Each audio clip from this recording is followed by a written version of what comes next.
Hi everyone, Radhe Radhe. I am so happy today. I got the screen working. I downloaded the tool. I figured it out. I played with it. I practiced with it. It's so good. It's perfect. Okay, so now you can see. Now you can actually see what I'm going to be doing, and I can highlight words, and I can show you what I'm talking about when I'm explaining. I can show you the different websites that I use. I can show you my process. And so this is the YouTube video that I use for the lyrics. The way it's written out in Sanskrit is just perfect in this. Like I love the way it's written out in Sanskrit as well as in English. It follows exactly, like it's not broken down the way it is broken down. But I don't love the tune of this. It gives me like a lot of anxiety when I'm listening to this. So this is not the best for the tune, but this one is the best for the tune. This one is broken down a little bit more, so it's difficult to read as is, because like here it says Sarva Eva He, but that's not how you pronounce it. But she pronounces it, when she sings it, she pronounces it perfectly. So she's not reading this to pronounce it. She's reading the actual Sanskrit version, I'm assuming, or but even here in the English version, it's also still easier because it's following the exact Sanskrit thing. It's not broken apart, so you can actually read it and pronounce it as it is. So I use this just for the pronunciation. I follow this, and this one is GitaDaily.com, which is where what I use to break down. This comes directly from Srila Prabhupada's Bhagavad Gita as it is. The sections here where he's broken it down and plus up to the translation even is from the Bhagavad Gita as it is of Srila Prabhupada, and Gita Daily is the website of Chaitanya Charan Prabhu, and all of the links are there already in the description. They've been there in all the videos. This is just I'm able to show it to you. This is so great. Okay, so now we're going to verse 10. So we're going to sing this. I'm going to sing along as I usually do, and let's go and dive into it. It's also a very simple thing. Okay, so until now, what Duryodhan has done is he has listed 13 people, 13 different categories, well, people plus categories, basically like sons of, for the how powerful the Pandav army is. So he listed 3 in verse 6, 3 in verse 4, 6 in verse 5, 7 in 4 in verse 6. And then verse 7, he's like, Asmakam, ours. He went to Asmakam, our, but our. And then he started talking about his own. So for his own, for the Kaurav side, he listed in verse which one was it? 8. He listed in verse 8, but he listed only a few. He said Yud, Dronacharya, Bhishma, Karna, that's 3. 4, Kripa. 5 is Ashwathama, Vikarna.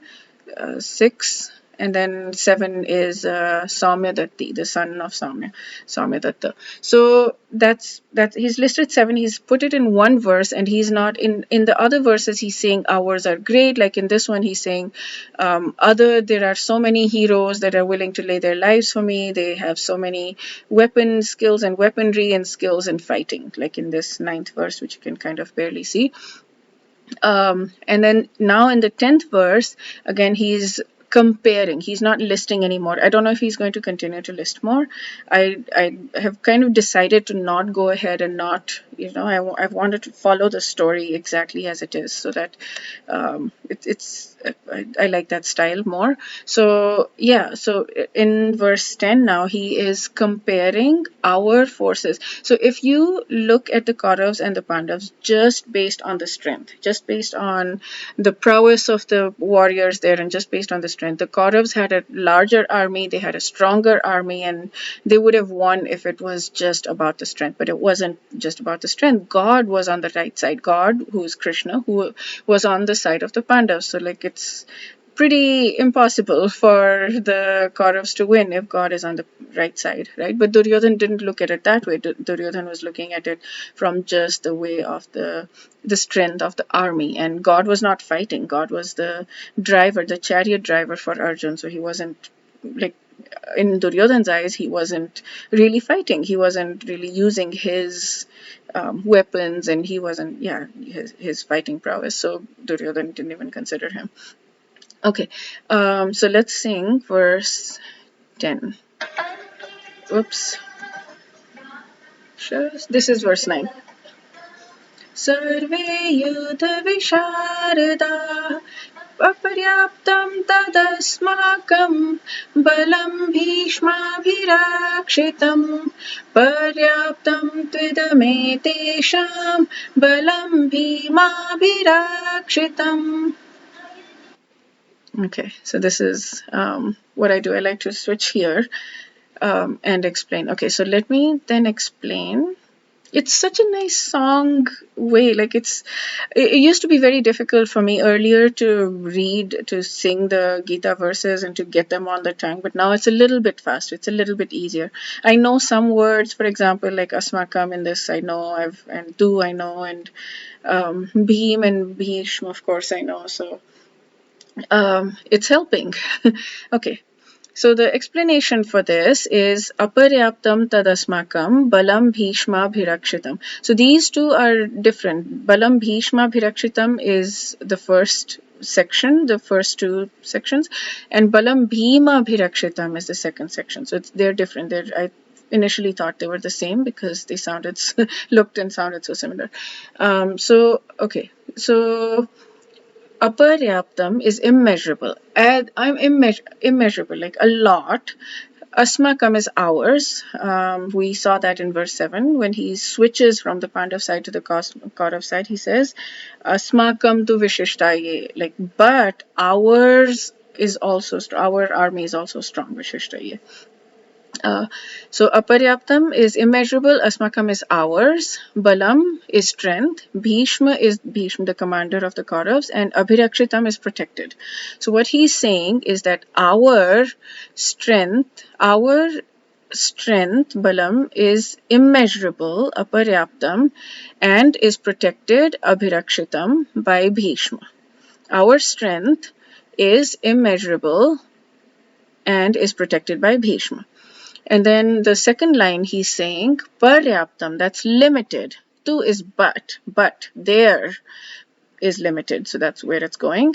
Idam is where all this. Yeah, I don't know. Like in here there's tad, and that means that, and I don't really know how it fits. So I'm ignore. It's not a core word. And idam is all this also. Ete sham is of the Pandavas. So he's saying, and balam is again strength. Bhim is protected by Bhim. Bhim is the second son of Pandu. He's the elder brother of Arjun. He's not the first son. He's not the one the first son is Yudhishthir, who was going to become king because he's the eldest son. So he's not that. He's the second son. Abhirakshitam, protected.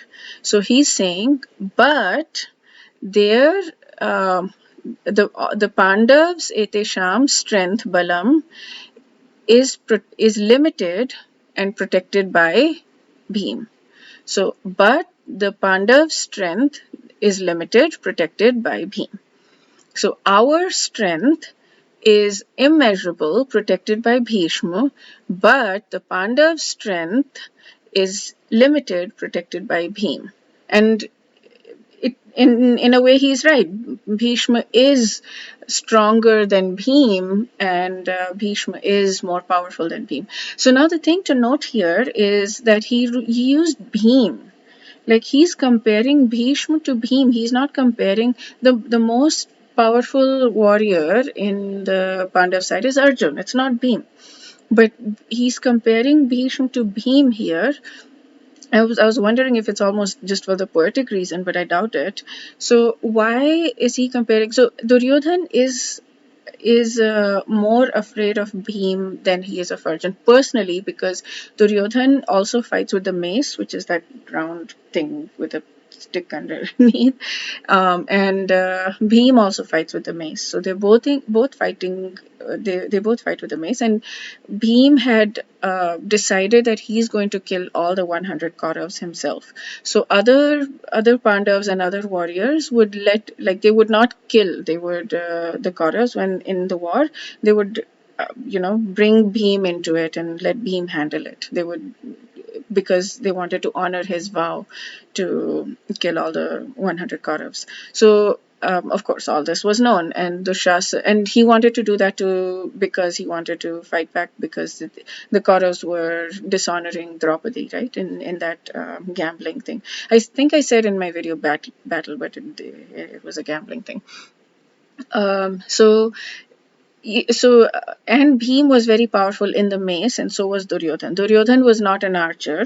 Duryodhan was, his primary prowess was on the mace, and so was Bhim. So he knew that the fighting would pretty much happen with Bhim. But still, it was surprising that he's comparing Bhim to Bhishma here.